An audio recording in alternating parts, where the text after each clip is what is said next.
In 73 seconds, $12.8 million vanished from disclosure forms.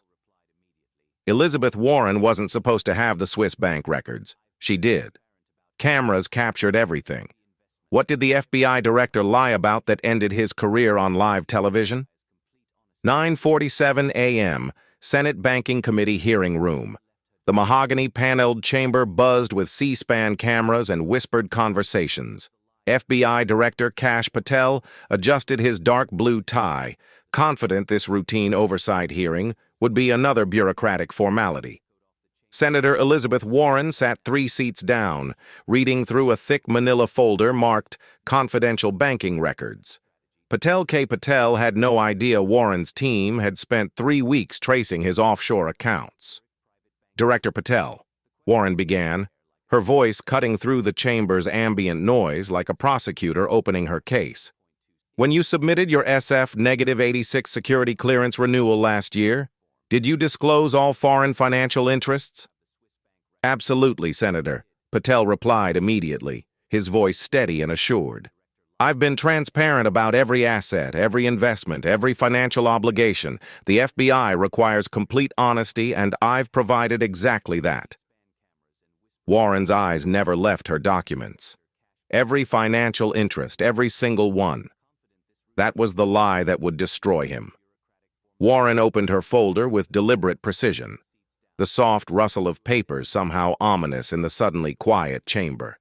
The sound echoed off the chamber's marble columns like a death knell. She had choreographed this moment perfectly, knowing that Patel's entire defense strategy depended on maintaining plausible deniability. Director Patel, are you familiar with Zurich Private Banking Solutions? The question hung in the air like a sword of Damocles. Patel's confident expression flickered for exactly 1.2 seconds. A micro-expression that body language experts would analyze, frame by frame for years. His left eye twitched almost imperceptibly. The silver FBI pin on his lapel caught the chamber's lights as his breathing subtly shifted. I may have heard the name Senator, but I don't have any business with Swiss banks. The lie rolled off his tongue with practiced ease, the same tone he'd used to deceive congressional committees for months.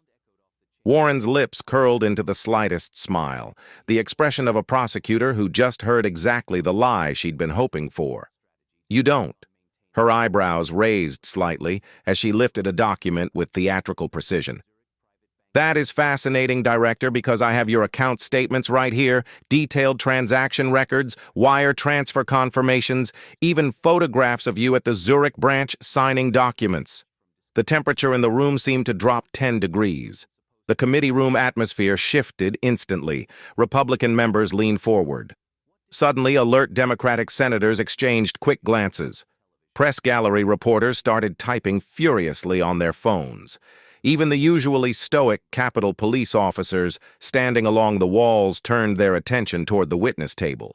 Warren lifted a single sheet of paper. Account number 84721983337, QX Zurich Private Banking Solutions. Account holder Cash Pramod Patel. Current balance $12,847,932. Opened the 15th of March, 2023, exactly 6 weeks after your FBI confirmation. Patel's face drained of color so rapidly that the C-SPAN cameras captured the exact moment his confident facade cracked. His hands, previously resting calmly on the witness table, began to tremble slightly. Even the air conditioning seemed to pause. Patel attempted to regain composure, straightening his shoulders and clearing his throat. Senator Warren, I categorically deny having any undisclosed foreign accounts. If someone is impersonating me or using my identity fraudulently, Director Patel Warren interrupted, pulling out another document with the confidence of someone holding royal flush. This is an email from you to Zurich Private Banking, dated the 18th of July, 2024. You wrote, and I quote, "Please ensure maximum privacy protocols for all transactions. FBI oversight cannot discover these holdings under any circumstances. My position requires absolute discretion regarding these financial arrangements." The committee room erupted like a pressure cooker, finally exploding. Republican Ranking Member Senator Tim Scott demanded to examine the evidence, his voice cracking with disbelief.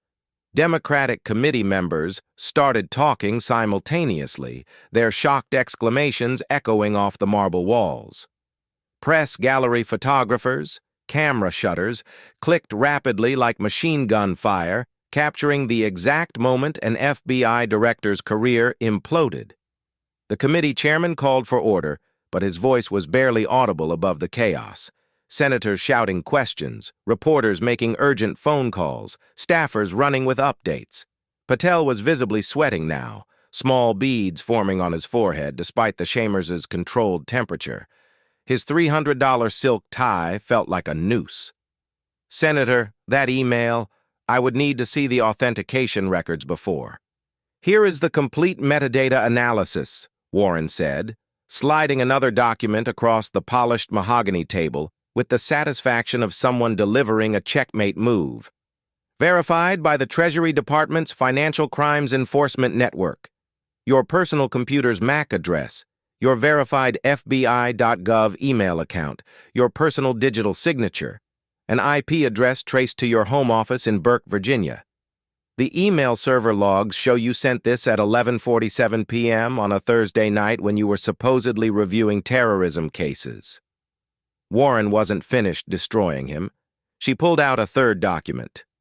"This is surveillance footage from Zurich private banking security cameras showing you personally meeting with Swiss bankers on the 8th of February 2024. You told Congress you were in Quantico that day reviewing classified files, which was the lie director. The FBI director's career was disintegrating in real time on national television. Director Patel Warren continued her tone, now prosecutorial. You swore an oath to the American people. You are the head of federal law enforcement, and you've been hiding $12.8 million in Swiss accounts while investigating American citizens for far lesser financial violations. Patel attempted one final desperate deflection. Senator, even if those accounts exist, they contain funds from legitimate business ventures before my federal service. Busyness ventures. Warren's voice sharpened. Director, the deposits into this account began 6 months after you became FBI director. Every transaction correlates with major FBI contract awards. Would you like me to show the timeline? The committee room atmosphere became electric with tension. Warren was methodically building a corruption case live on television, each piece of evidence more damning than the last. Democratic senators were taking rapid notes. Republicans looked increasingly uncomfortable. The press gallery was in full documentation mode, knowing they were witnessing historic government accountability. I can explain this timing coincidence. Patel started, his voice now notably shakier. Coincidence? Warren pulled out a thick stack of papers. Here are the 23rd of September R8 wire transfers totaling $12.8 million. Each transfer occurred within 72 hours of FBI awarding contracts to companies with connections to your former consulting clients. The largest transfer, $3.7 million, arrived the day after the FBI awarded a $47 million cybersecurity contract to Nexus Defense Systems. Patel's breathing became visibly rapid. Sweat was now clearly visible on camera. His previous confidence had completely evaporated, replaced by the desperate look of someone whose carefully constructed lies were crumbling under expert scrutiny. Senator Warren, I invoke my Fifth Amendment right against Director Patel. Warren's voice carried the full weight of senatorial authority. You are the FBI director. You cannot invoke the Fifth Amendment while holding the nation's highest law enforcement position. You swore an oath to uphold the Constitution, not hide behind it. The constitutional crisis was immediate and undeniable. The FBI director attempting to invoke Fifth Amendment protections while holding office created unprecedented legal territory. Constitutional scholars would debate this moment for years. Warren wasn't finished. Director, did the FBI investigate Nexus Defense Systems for potential procurement violations before awarding them that $47 million contract? All procurement follows standard protocols. Did you personally intervene to halt any FBI investigation into Nexus defense systems? Patel's silence lasted exactly 27 seconds, an eternity captured by every camera in the room. The committee room was so quiet that the ventilation system's hum became audible along with the software of C-SPAN cameras and the barely perceptible scratch of stenographers' fingers. Every camera was focused on the FBI director's face, capturing his internal struggle between continuing the lie that was already exposed and admitting criminal obstruction of justice that would end his freedom. When he finally spoke, his voice cracked like a teenager's. I may have recommended resource reallocation to higher priority cases. You killed the investigation, Warren stated flatly, her words dropping like a judge's gavel. The same company that deposited $3.7 million into your Swiss account had their FBI investigation terminated by your direct order. That is not resource reallocation, Director. That is textbook corruption, obstruction of justice, and betrayal of your oath. That is organized crime operating from the FBI Director's office. The committee chairman, Senator Sherrod Brown, had been frantically consulting with parliamentary officials during Warren's systematic destruction of Patel. Now he leaned into his microphone with the gravity of someone making history.